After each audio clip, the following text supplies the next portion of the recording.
የከፋ ዞን አርሶ አደሮች በሰባተኛው ጠቅላላ ምርጫ ዴሞክራሲያዊ መብታቸውን በመጠቀም ለመምረጥ ተዘጋጅተዋል። ኢቢሲ ያነጋገራቸው በዞኑ የጊምቦ ወረዳ ነዋሪ አርሶ አደሮች የሚያስተዳድራቸውን እጩ ለመምረጥ የሚያስችላቸውን የመራጭነት ካርድ ይዘዋል። ሂደቱም ሰላማዊና ዴሞክራሲያዊ ሆኖ እንዲጠናቀቅ ሁሉም የፖለቲካ ፓርቲዎች ኃላፊነታቸውን በተገቢው መንገድ እንዲወጡ ደግሞ አርሶ አደሮቹ ጥያቄያቸውን አቅርበዋል። ሪፖርተራችን ሰለሞን ባረና አስተያየቶቻቸውን አሰባስቧል።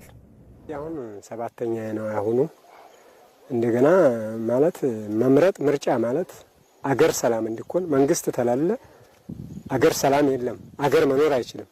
መንግስት ደግሞ የሚሆን መንግስት ማለት በልማቱም ሆነ በማንኛውም ኢኒሼቲቭ የሚሳተፍ የሚያሳትፍ ለሀገሪቱ የሚበጀኝን እኔ ለምርጥ ተዘጋጅቻለሁ።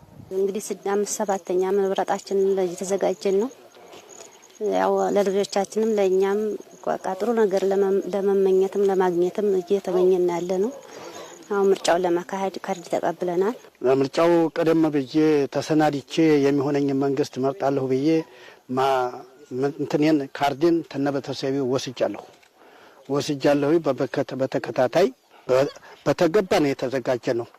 እኔ የቤተሰባችን እያመጣን በጉያችን በኪሳችን ይዘናል።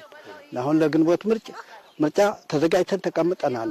ለሁሉም ነገር ለሚመጣ ሁሉ ተዘጋጅተን ካርዳችን በእጃችን ይዘናል። እንግዲህ ስድስተኛ እስካሁን ቀደም ስድስተኛ ምርጫ ወስደናል። አሁን ሰባተኛችን ነው።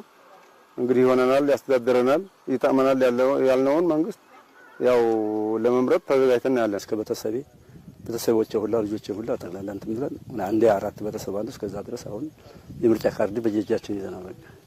ለልጆቻችንም ሆነ ለልማታችን ለኛም ራሱ ለኛም ለዚህ ላረገው ይበጀናል የሚለው መንግስታችን ለመምረጥ በሰላም ተመርጦ በሰላም የሚሆነን መንግስት ተመርጦ አገር ሰላም ሆና ሰርቶ በልማት አገሪቱ ኢትዮጵያ እንድትለወጥ ምኞታችን ነው። ያው ወደፊት ደግሞ ጥሩ ሐሳብ ላይ በቃ የተሻለ እድል እንዲሰጠን እየፈለግን ነው።